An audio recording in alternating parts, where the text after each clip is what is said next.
kumare kong tigang, kumusta po kayo? Nako, ngayon po yung Biyernes na naman at ito po ang huling Biyernes ng buwan. Ngayong buwan ng Nobyembre at papasok na nga po ang Disyembre, ha, kumare kong tigang. Ito tayo muna syempre kapag kaganto pong last Friday of the month, syempre tayo naman po nagbabawas po ng mga kasalanan. Para naman tayo po makapagpare-energize naman po ng ating kaswertihan baga. Teka, okay. Maglilipted laang. Ha? Gano'n, di pantay. Ay, kasi papunta po kasi ako ngayon sa Senior.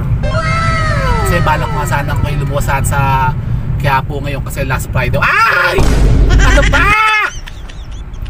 Lintik ka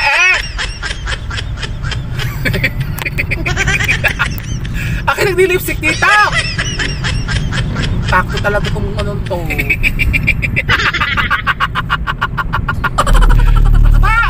Ayan! So yun na, kumare kong tigang, kasi nga tayo ngayon papunta nga po sa Senior. Kasi tayo nga po magsisimba ngayon. Siyempre Friday ngayon, dapat naman po tayo naman po magbawas-bawas ng kasalanan natin. Magpasalamat pati tayo sa ating mga blessings na ating nakamit at nakuha ng buwan, diba? Kasi ngayon po yung katapusan na nga po ng Nobyembre. Yan, at yun nga, papasok na nga po ang buwan ng December. Dapat kayo ready na, ha, kumare kong tigang, sa tag-boost naman ng kaswertihan ngayong buwan ng December. Ganyan yan, ha, kumare kong tigang. Di mo nyo itong ano po, yan o, yung ban na yan o, tinan nyo. Sumisilid sa harapan ko, impacto tong, ano ba to? Van na ano, puso, matutuloy yung puso ko. Leche, bigla niya akong kinat. Hayop. At yun na nga, at ngayon po, ha, kumare kong tigang, meron tayo ngayon na, nako, eto, habang tayo papunta ngayon sa sa Senior, sa Calamba po, ako po meron po muna ngayon i-discuss sa inyo kasi marami po akong nagtatanong kasi sa atin, ha, kumare kong tigang, tungkol po doon sa tinatawag na ancestral karma. Ano ba yung ancestral karma? Kasi yung from the word karma, yan po kasi yung natin, yung mga sinasabi na ginagawa natin, ano yan ano ba tawag dyan?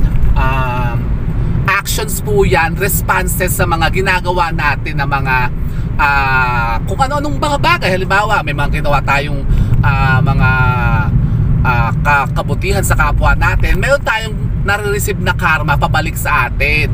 Tapos pag may ginawa din tayong kasamaan sa sa ibang tao, tsak na tsak, yan sisigilin din sa inyo at babalikan din kayo niya ng karma. Kasi nga tinatawag nga pong karma, yung actions nga ng response ng lahat ng ginawa ninyo. Kumbaga, ano bang tawag doon, yung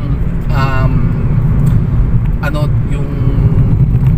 tawag doon sa lecheng yun? Mayroong tawag sa Tagalog malalalim na salita po, ha, kumare kong tigang, na yung mga matatandang kasabihan ng araw, yung karma.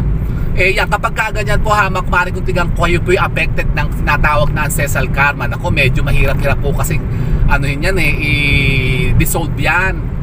Kailangan nyo po kasi mag-purify po ng mga aura po ninyo. Para halimbawa, kung kayo po yung affected yan, yung buong pamilya po ninyo, kasi yan, may tinatawag nga po yan, family karma. Yan, ancestral karma kasi yan, ha, kumare kong tigang, na kumbaga buong pamilya po ninyo naapektuhan ng karmang yan. Kumbaga parang first bagat sumpa na maaari nga pong dala-dala pa rin po ninyo kahit napakahaba na ng panahon ng nagdaan na nagmula pa sa inyo pong mga ninuno. Kumbaga sa kanila nagmula kasi yan, ha, kumare kong tigang. Halimbawa, kayo po yung mga yung lahi ng mga aswang nung araw, aswang. May aswang pa ba ngayon? Abay, opo, ha, kumare kong tigang, meron pong mga aswang.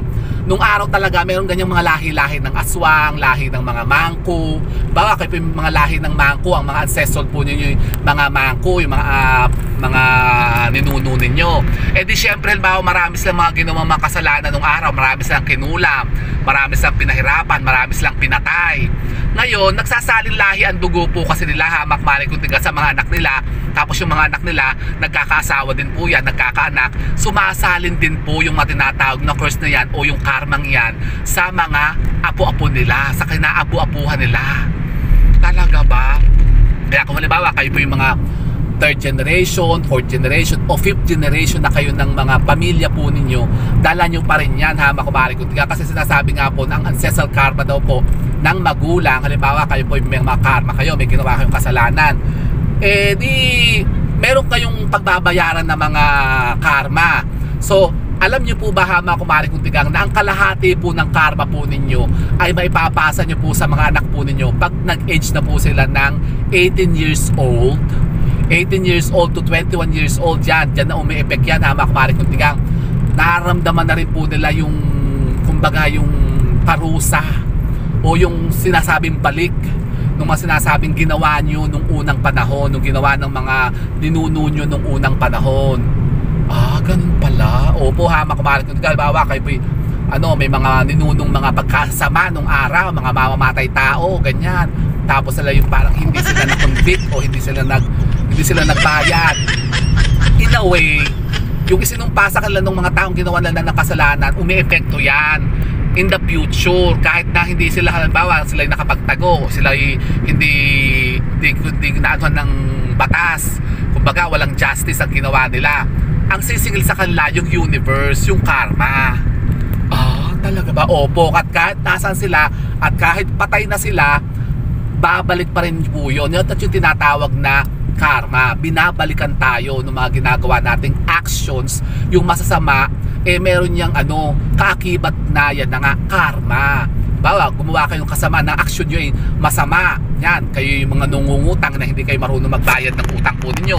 Yung kayo po yung mga balasubas na pautangin. Tapos hinahayaan nyo na lang na yung mga taong inutangan nyo magdusa.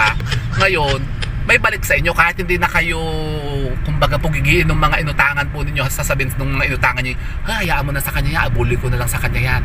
O, di mas lalong masama yun, na makumalik kung pag sinabihan kayong ganyan na abuloy na lang sa inyo yung inutang ninyo. Kasi nga parang pinapanalangin naman po niya nun. Ibig sabihin, pinapanalangin niya na mamatay ka na sana para yung inutang nyo magamit na para, kumbaga, maserve na niya yung purpose niya na as abuloy. O, di ba? Parang ang sama naman nun, ha, mga kumare ko, pag kami nananalangin sa inyo na hahayaan mo na yan sa kanya, abuloy ko na lang sa kanya yan.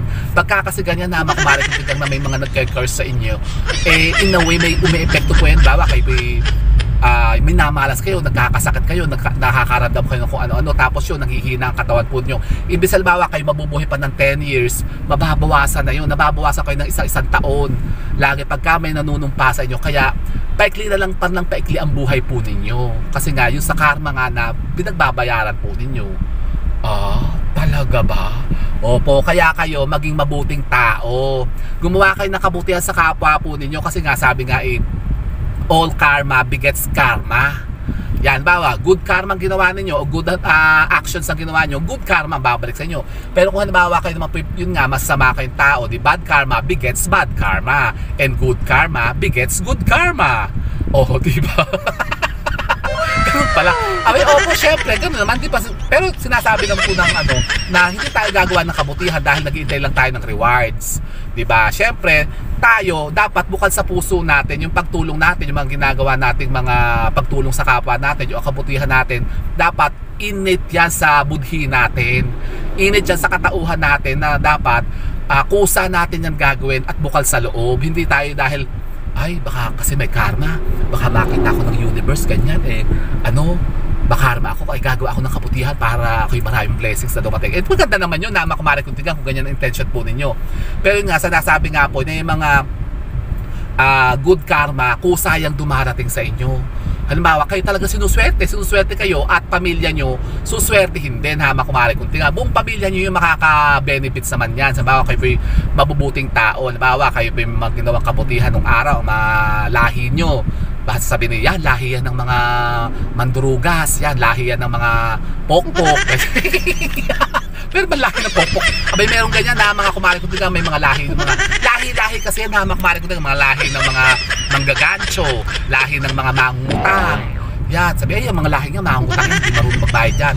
Meron mga lahi ng mga yung istumanggero, ganyan, mga mangbubudol, lahi ng mangbubudol. Talaga ba? May mga gano'n na makumari kong tigang. At yun na nga, yung sinasabing karma na mga ginagawa po ninyo, in generation na ipapasa nyo po yan, hama kumare kung tigang, sa mga yun, pamilya po ninyo, sa kanununuan po ninyo. Halimbawa, mga apo-apo nyo sa tuhod, sa talampakan, ganyan, may papasa po ninyo yan. Kaya halimbawa, kayo po hindi purify po ng mga ora po ninyo, ng pamilya po ninyo, dala-dala po nyo yan. Kaya mas maganda, mayroong isang halimbawa, isang miyembro po ng pamilya po ninyo ang mag-purify po ng mga kasalanan ninyo. Yan, di ba sabi ko sa inyo, para matanggal yung karmang yan, yung mga sumpang yan, curses, o yan yung mga sinasabing mga matatagal ng mga sumpa na mayroong mga kaakibat na karma, mag-purify kayo. At di ba sabi ko kasi pinaka-the best po dyan na pagpo-purify dyan, yung paggawa po ng indulhensya. Paggawa. Naku, mas mali sa traffic na naman Talagang lagi na lang dito sa may Pansol. Laging traffic dito. Leche, tinan nyo.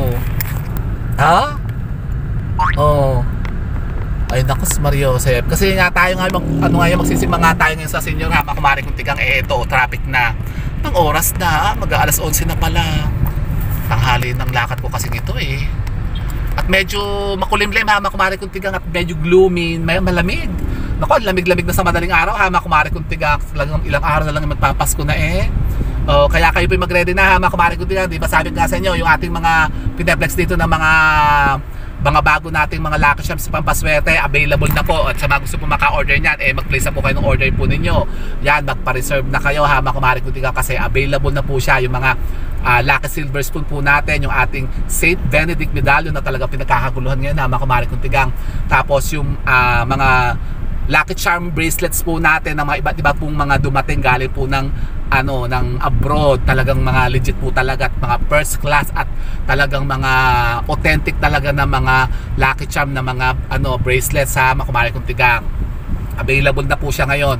Pwede po kayo mag-PM sa akin, na makumari kong tigang, sa mga gusto po maka-order po ng ating Lucky Silver Spoon. Nako, mag-PM agad kayo sa akin kasi padating na po yung ating third batch.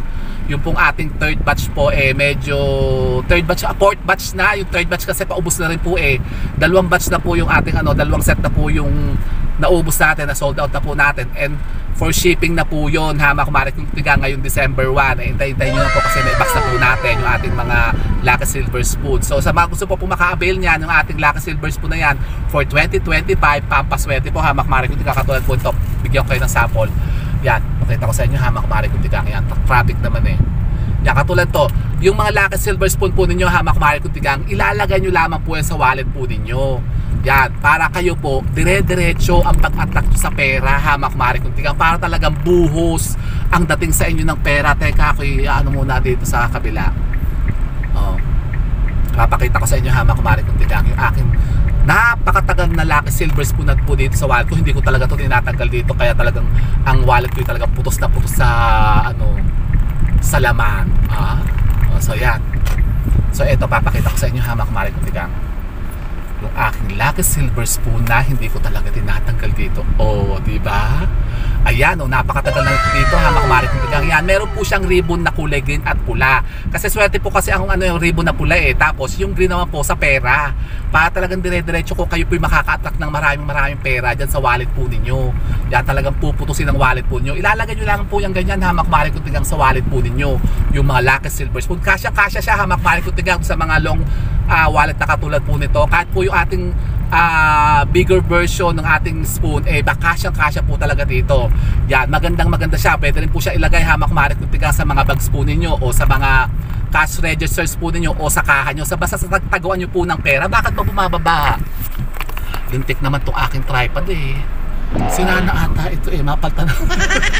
Nakikita yung chunk ko so ganyan po, hama kumare kung tigang, ilalagay nyo lang po, hama kumare kung tigang, ang mga silver spoon yan sa wallet po ninyo. Makikita nyo, nako, buong 2025 talagang kayo dadaga sa ina ng napakaraming pera na talagang inaasam-asam po ninyo. Kung kayo po talagang punugigi ngayon ng soba-sobang kaulatan, at nakoy talaga kayo tigang na tigang sa pera. Tigang na tigang. Oy, parang tuyo. Yung kayo laging walang kapera-pera. Nako, maglagay kayo niyan ha, mga kumare kong tigang. Subukan nyo yan, ang ating mga Lucky Silver Spoon. Ako, Masus Mariosep, sabi ko sa'yo talaga kayo pupusin talaga ng napakaraming kwarta. So with that, mga kumare kong tigang, dito na tayo sa sa may letran. Nako, nasa halang na kasi tayo ha, mga kumare kong tigang. Basta tabangan nyo po yan ha, mga kumare kong tigang, sa mga nakapag-order na, sa mga nakapag-reserve. Ipadadala ko na po yung mga Lucky Silver Spoon po ninyo. At doon sa mga wala pa, sa mga hindi pa po nakaka-order, mag-order na po kayo. Subukan nyo po ito ha, mga kumare kong tigang, ang ating Lucky Silver Spoon. Hindi nyo susubukan, subukan nyo para malaman nyo po kung ano pong maaring maidulot itong kaswertihan sa mga buhay ninyo ngayong pong bagong taon na 2025. O diba guys? So ito mga kumare kong tigang, keep safe and God bless. Thank you for watching. Bye mga kumare kong tigang. Ayan na, traffic na naman. Tingnan na ganyan.